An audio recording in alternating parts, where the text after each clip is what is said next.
Divines. Welcome to another episode of the 1137 podcast, where we dive deep into the inspirations of Atlanta's creatives to highlight those who honor their true nature.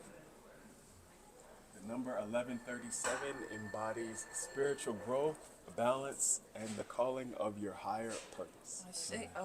We're sitting with Zahv DL today. Yes. Greetings. Greetings. Welcome, Greetings. Zahv.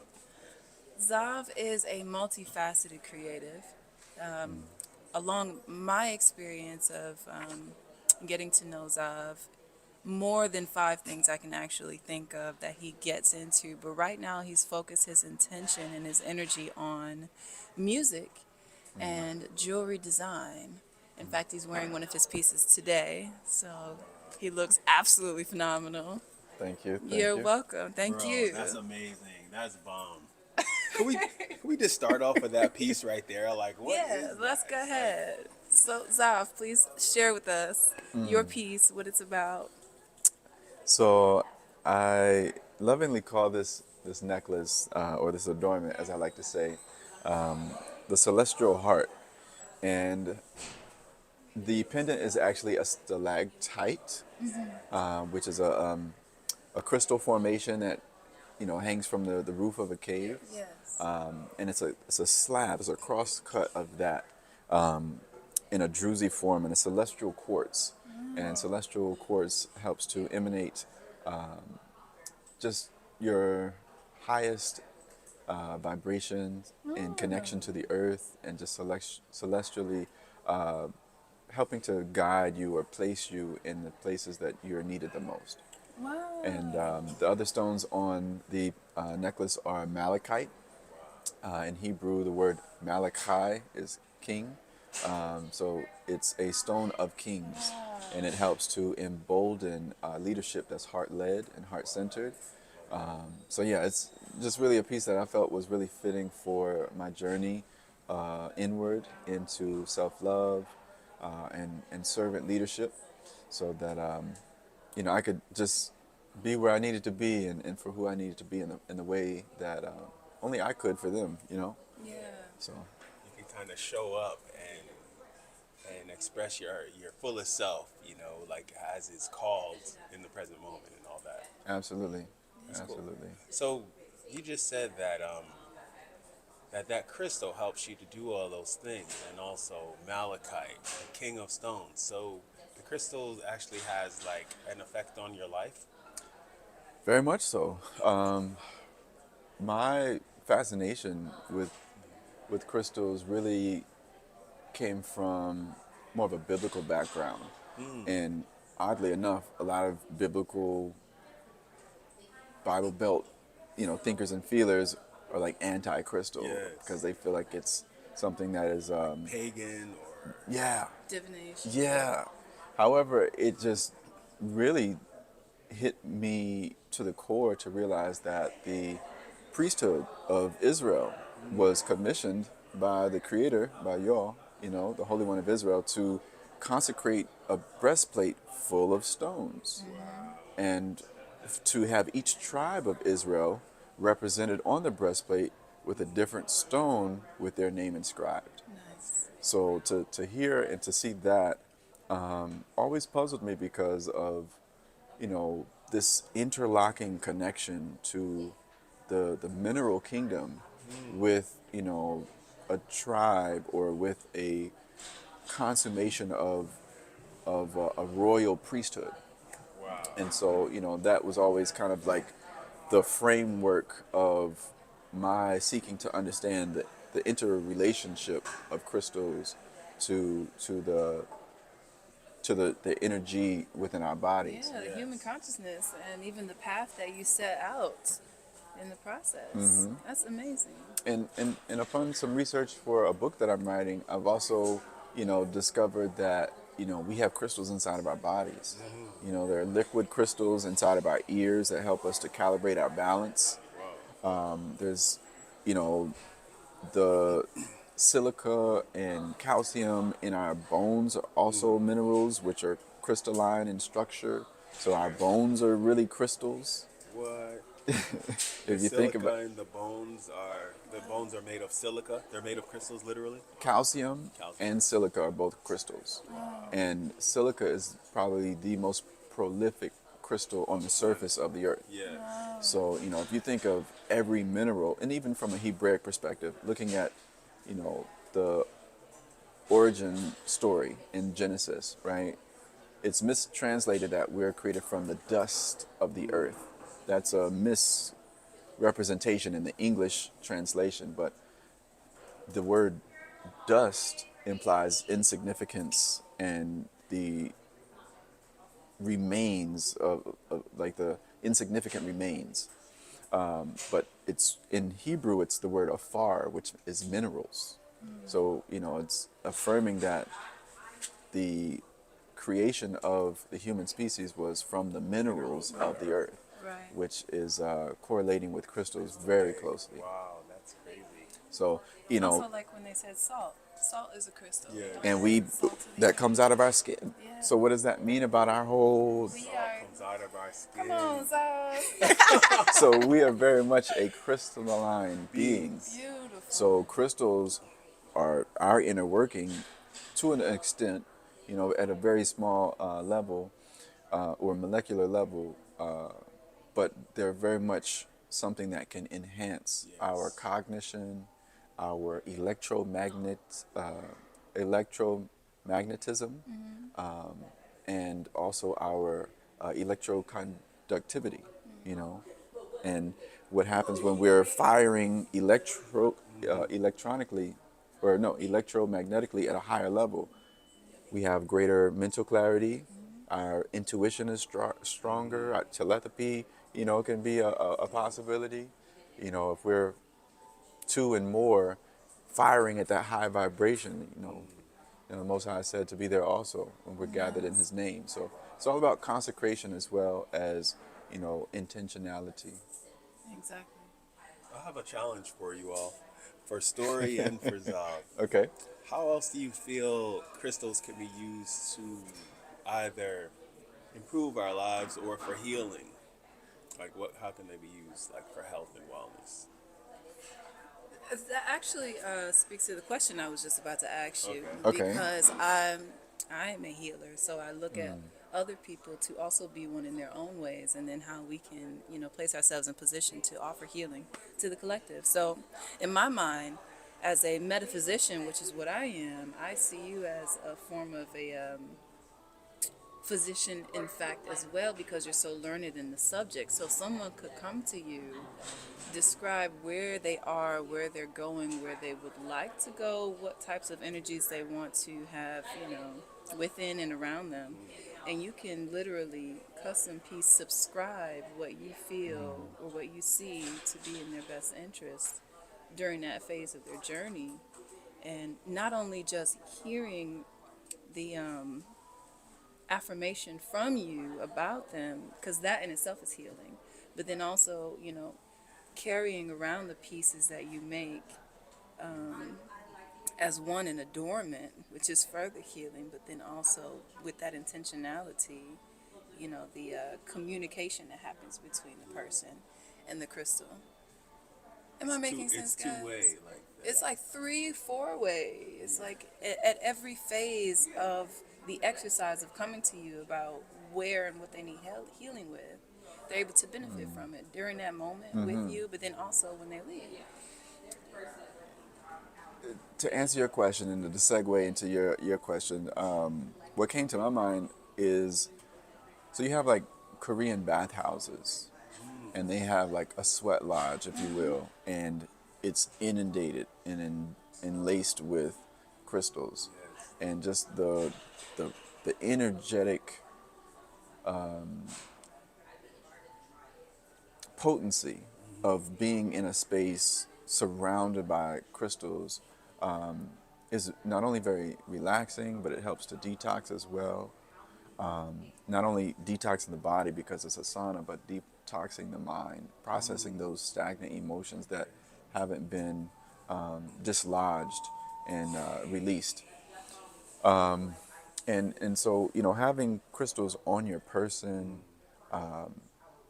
is really one way that they can be healing. But every time you go to the beach, you're on crystals. Sand is crystalline in its structure. So just being able to ground yourself, and have that in your environment is also a key factor.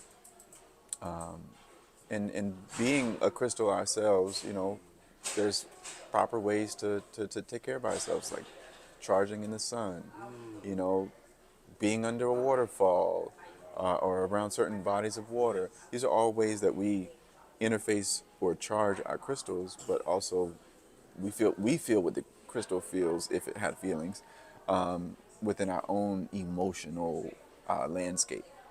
So that is another way as well. And I've noticed, just in researching about crystals and learning about my own emotions, and just seeking to find stones that really work well, I've almost gathered a sense of like clairaudience with crystals. So like, as you may be sharing, hey, I'm really dealing with grief, and it's beating me up, it's really bad.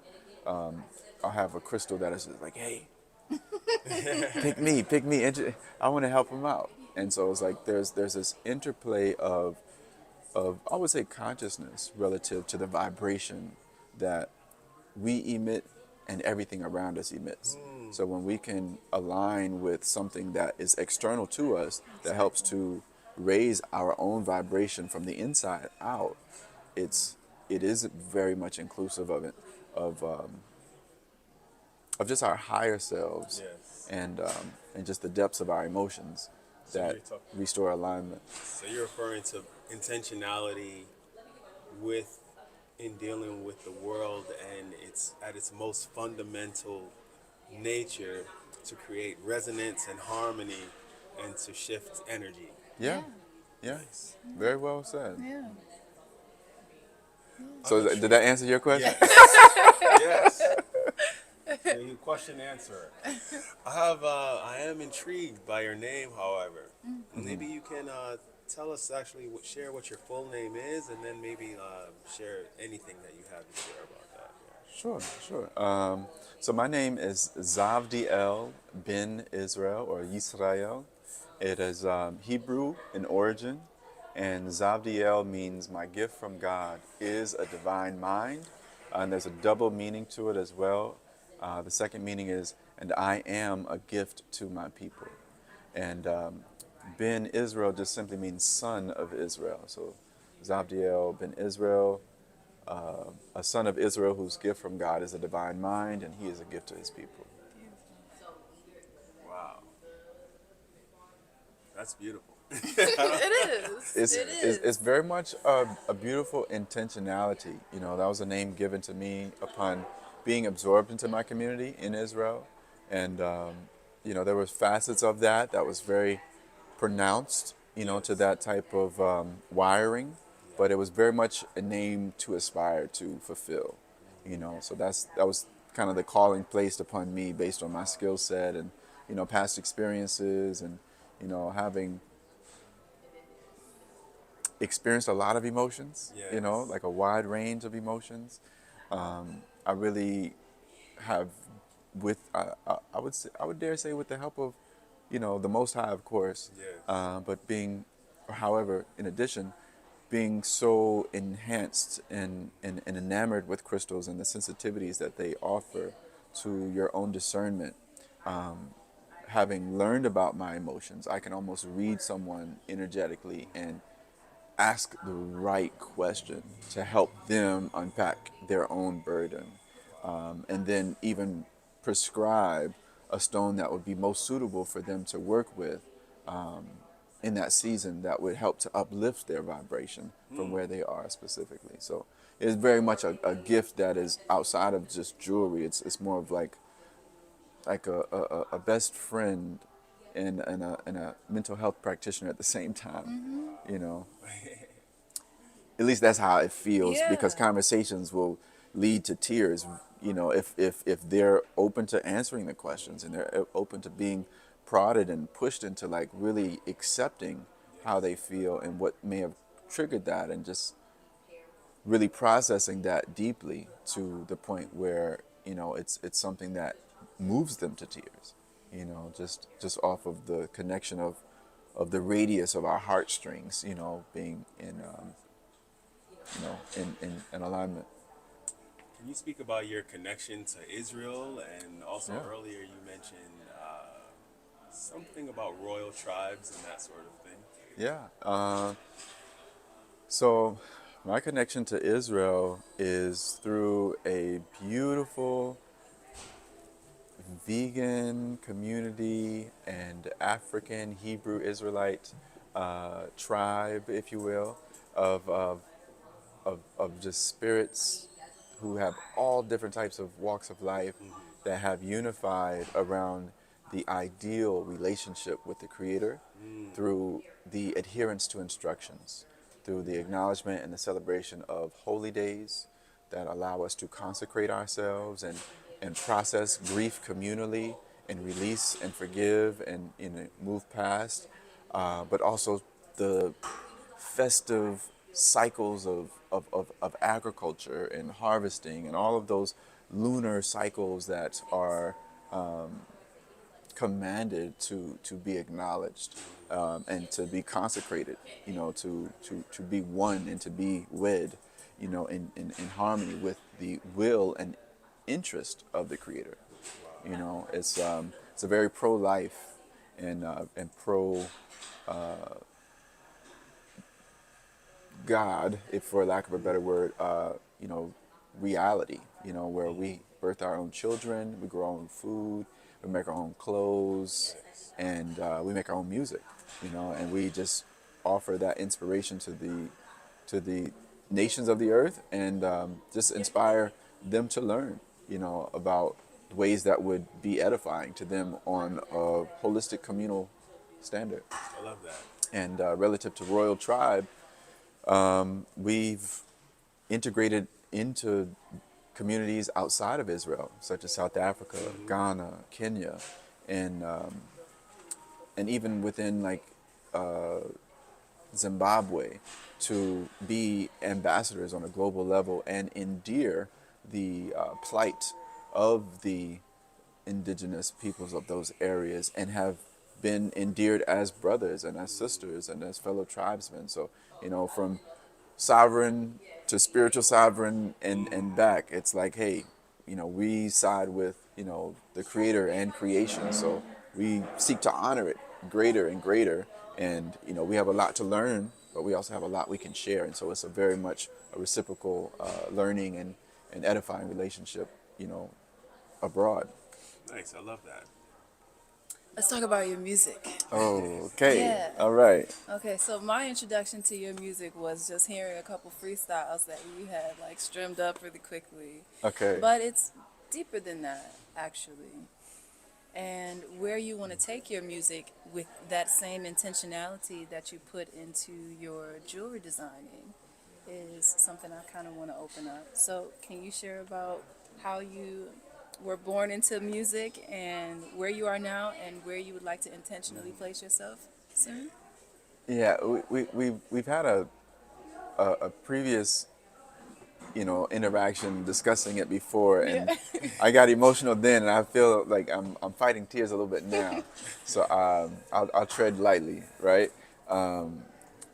It so something that you don't know about me Okay. is that in, I think this was like ninth or tenth grade in high school, I was actually in a Christian rap group.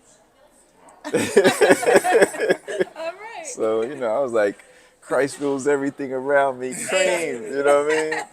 And so, like, just to have felt the vitality of my voice in a plight to, save souls to what I quantified salvation to be at that time of my journey, that that interest is still there, relative to being able to reach people who are hurting, and incite them to think a new way that is in line with their healing. I think for me, my greatest tenure of healing in the past 5 years has really been through agriculture and through building communal connections here locally in Atlanta with Kinder Gardens Academy, which I founded during COVID in my backyard. And within like 2 months, we had a DJ doing the electric slide and like 50 people in the back harvesting kale and cutting up on the dance floor. So, to really experience what it took to sustain, a tribe, a community through, agriculture, it really is a message of healing because there's so much grounding when you can get on your hands and knees and pull weeds and just laugh all day Truly. and see children running and painting freely. It's it's a message within that of what we've lost as a community, with the rites of passages not being present, and there is no culture without agriculture. So, the message within my music is really one that more or less inspires a regenerative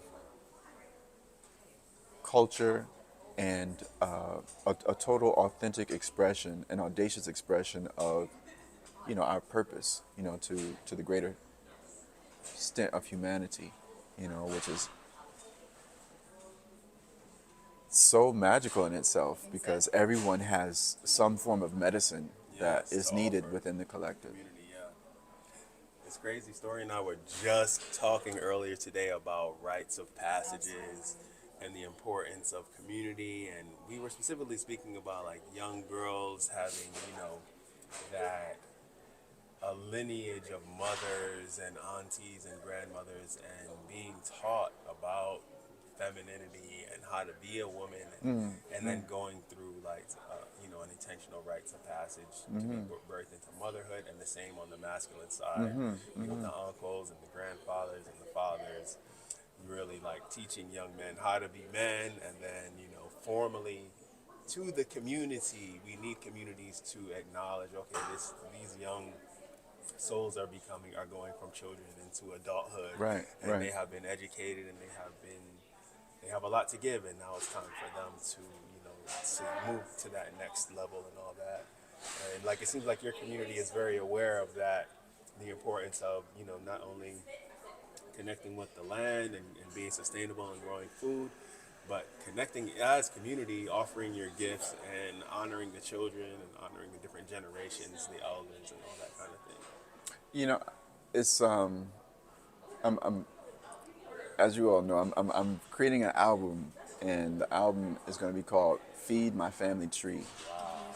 and that is, I think, the most exponential rites of passage that any of us could decide to go on at any juncture in time, learning how to plant something and go on a journey with that plant and to harvest it and to procure it into a meal or a medicine or a juice or a tincture Yes. that can actually heal or feed your family tree, because that's what our ancestors were doing. And that knowledge was passed down into a certain time to where it was, deemed uncool or Yes. traumatic to garden. But, we're definitely a people of the earth, and that's where we come from. Yes. Exactly. So if something can prevent us from reconnecting to a source of strength and an element of spiritual prowess, you know, then it's really done us a disservice. And how do you feed your family tree if you're not in a loving relationship with the soil? So it's all about a message of restoration of that relationship, a land, man, or woman relationship to the soil. Because it's, when you love the land loves you in return. Yes. It's We're I, the yeah. earth tribe, children of the sun, and there's abundance all around us if we just reinvigorate that relationship with the soil, with the trees, the leaves, the air, the rain, with the entire ecosystem that is life on planet Earth. So one of the concepts that I'm speaking about in the album is, if you're living in a neighborhood with 50 people, and each family, each household decided to grow one crop, right? And they all were saving their own rainwater. They were all saving their seeds from whatever they bought at the grocery store and starting a little small portion of that. But it was like, hey, we're going to be the blueberry house. You're going to be the strawberry house. He's going to be the peach tree house. I mean, the peach house. Well, you can create 5 different products from each of those things. You can create a wine, a jam, you know, a candy, you know what I mean? Pie. A pie. Pie. So you're able to economically, fracture the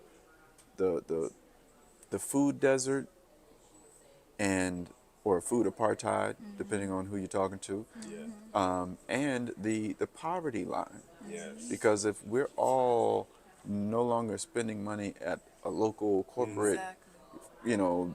grocery store, and I'm able to get my tomatoes from this person and my, from this person, and oh, this person got all the herbs, we're sustaining. Yes. And that's really what has caused our communities in the past to win, where we don't have to circulate anything into another pot that is not circulating back into our collective pot. Exactly. So That's such a big conversation that we're having right now, and I don't want to take too much of the energy off of you because that's the focus. But I absolutely want us to have another intentional conversation about redeveloping community, culture, rites of passage, so forth and so on. Because when we were talking about that, we were identifying the fact that there's a difference between the U.S. and anywhere outside of the U.S. when it comes to trying to cultivate something like that. For example, you mentioned your travels to Kenya and Ghana and so forth and so on, where you're helping with their agricultural investments and whatnot. But within the U.S., we still deserve to be able to locally tap into our ancestral rites of passage, our areas of agriculture, so forth and so on, the communities of 50 homes, so forth and so on. So when we think about whether or not that's an actual possibility, or if whether or not that's an actual possibility, or if we should continue to maintain the idea that the U.S. is simply an area of opportunity. And what I mean, what I mean by that is, if you're outside of the U.S., you perceive socially that the U.S. is that land of opportunity. until you get here. Exactly.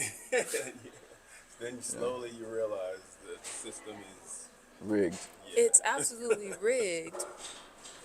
put But it the lightly. people that are born here, the people that grow up here, that only know here, become the producers of the idea of making this place a land of opportunity. So the concept of community, the concept of rites of passage, those things are, you know, they're invisible. Yeah. So I just want to have Kind of hidden. a real intentional conversation about what that looks like, if it's a possibility, and what intentional efforts we can create collectively to help assist a shift like that to actually take place here in the U.S. I Yeah. think this brother's doing it on, like, it has to be started in communities, right? Locally. Like small Yeah. communities locally. Yeah, like, so during COVID, me and 3 other brothers just kind of came together and said, hey, we're going to start the actual framework of a garden, because I had an idea, having traveled to Zimbabwe, about a need to teach children how to sustain for themselves, plant-based, and also culinarily, and also ecopreneurship, which is environmentally conscious and optimized entrepreneurship. So from those pillars, we started to put seeds in the ground, and we invited other brothers and their children to come and to participate. So we've been able to establish a framework over a 3-year period to really shift that access back to children having support in their transition into adolescence, that I think can be greater looked at as a framework to say, hey, how can we as a community shift our current predicament into our current, our threshold for prosperity, sustainability, and just a healthier ecosystem. In my Crazy. Like mind, right now, we're sort of like in the childlike phase, you know, and our entire community needs to have a rite of passage into adolescence. Yeah. And then adulthood is like on the horizon. You know, like there's so much we need to learn, I feel like, just as a global community of humans on this planet. yeah, yeah, taking the framework and the energy and intentionality into DeKalb County school system. Yeah. You know, how many Yeah. kids will go home and say, hey, let's go and buy a cucumber so I can save the seeds, so I can have some cucumbers growing on my windowsill. Those types of shifts. Well, the shift is really simple. What is the quickest way to where a child would see a seed and see a dollar sign at the same time? You have to say, okay, incrementally we harvest this. So that's one value mark. But then how can we add value to that? You know, you go to the grocery store, cucumber is 65 cents. Okay, so that's the starting value point. But what if we added value by making it a cucumber salad, you know, or Cucumber essential oil. yeah, or something that you can process and then put on a shelf in a bottle or include in a service. You know, if you're making your own oils, you now have a market of massage therapists to be like, hey, this is a rosemary oil that is, you have to be able to see that that seed can become a price tag, and that is the ticking clock of Exactly. how do I get it to that price tag? How many do I have to grow and process, and how long will that take in order to be able to perpetually see that reoccurring price tag, Yeah, or not so much price tag but value. Value. You have to instill that sense of this seed is valuable. This is a potential medicinal plant. So like, let me, put some respect on that seed and not throw it away. So that's how we teach what wealth actually is. Yeah, value. Yeah. Because if it's value acquisition of, okay, well, I got 10,000 seeds. Well, I live in the hood. Well, do you know many patches of dirt don't grow grass because people are walking over them in the hood? What if infence that a little bit, fertilize the soil, and planted a garden in every hood, every project. Brilliant. It's a lot of land, Yes. and there's no trees a lot of times, so you got infinite amount of sunlight that you need.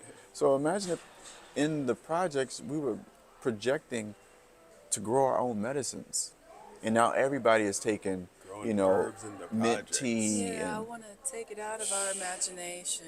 yeah.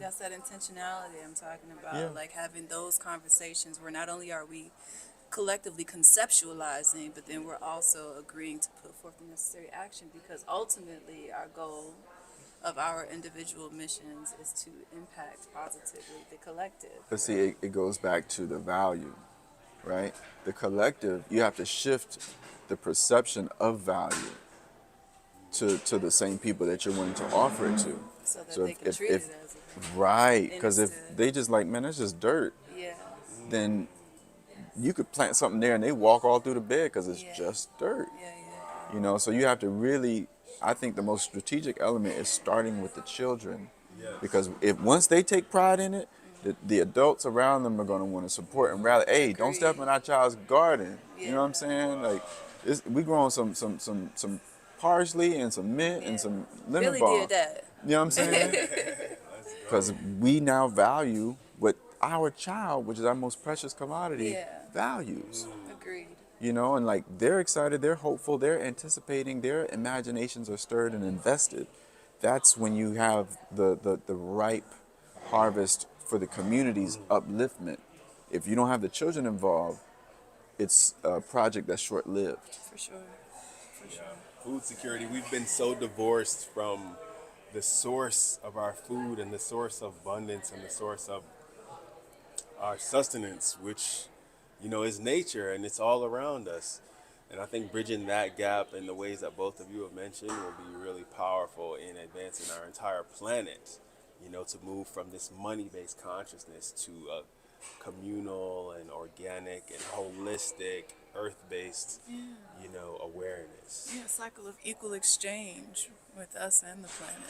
Equal exchange between the planets. That's huge. Yeah, for sure. And it goes back to those minerals. Right. When you can remineralize soil that has been depleted and stepped on and just left to dry out without any plants, to give it life. You can retain the moisture in the soil, and you can, cultivate that. It adds so much beauty to the space. Imagine if every project had flowers. Let's just say flowers, because it's more vivid and fragrant than just like a cucumber plant. You don't know what really that looks like. It's just green. But like, imagine every project was growing high quality roses. And that's what the children were invested in. They were now training to become florists. And instead of selling bottles of water on the side of the road, you can get a fresh bouquet of flowers on the side of the road. That's deep. Straight from the garden. Locally grown. I The mean, ghetto garden. you know what I mean?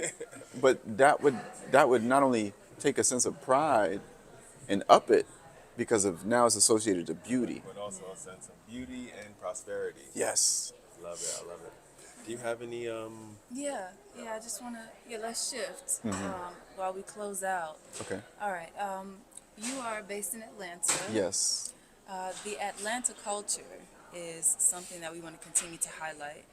And the part of the Atlanta culture that I want to highlight is the fact that there are so many creatives here that are balancing that corporate and creative endeavor, that lifestyle. So, like I said to one of our other guests, you find a bartender, dishing out drinks, but when he goes home, he's a rapper, so forth and so on. So, in other words, people wanting to invest their energy into their creative endeavors, but are being pulled by the corporate constructs because of the requirements of the financial burdens or expectations of just kind of surviving. And then almost it's like a norm here in Atlanta to be proud of the stacking so many work responsibilities. So my question, where do you find yourself as a creative within the Atlanta culture in that framework? So that's still developing, I would say, because I'm recently shifting out of that corporate culture, not entirely by choice, not by choice even, but with being an artist, it's like you have such a deep bag to tap into. And oftentimes, being an Atlanta native myself, it's just, you can meet anybody. Like, I've had clientele when I used to sell some other products that was including of 2 Chainz, Nas, and Jazzy Faye. You know what I mean? That's great. And I was, selling some bootlegs, but I was able to be in the room with them. Right. You know what I mean? But that was before I even tapped into my artistry. So, as a mover and a shaker here in Atlanta, there's just a network of people that if you just take a new turn and go through a new door, you never know who's waiting for your presence or your offerings. And it's a very supportive culture as well. Yes. Nice. So, Okay. yeah, it's just about being almost self-commissioned to being the art and embodying that as your purpose. Because you give other people permission to do it also. Exactly. Co-inspiration. Yeah. Yeah, authenticity. Nice. Okay, do you have anything else? No, I was just going to give a shout out to our sponsors. Oh yeah, those people. Gratitude. Atlanta creatives, global creatives. Check them out on social media. And then obviously, thank you, Zahv, for showing up and showing out and being your authentic self and sharing that with the world. And when we go about sharing this, people Yes. are absolutely going to want to tap into the Yes. services that you Yes. have, especially by being able to read and prescribe, healing, tangible healing. Every time I touch my, necklace or my beads around my wrist, I'm reminded of how I'm growing and edifying myself, and that's major. So yeah, I want to collect your information so that those interested can find you as well as myself. Absolutely. I want to get read. Yes. So Yeah. links will be down in the description. Maybe you can. Do you have anything to shout out? Yes, Rooted in Style, ATL is the name of our brand. Recently collaborated with a North Sudanese writer, creative fellow as well. Her name is Noor. You can find her at Studio Noor Official. So we're just excited to begin our launch, our collaborative launch. So you'll be seeing a lot more of our art Nice. soon. So Nice. Yes. much love to you, brother. Thank you so much. It's been an honor. Likewise, Yes. likewise. Gratitude. To you both. Thank you.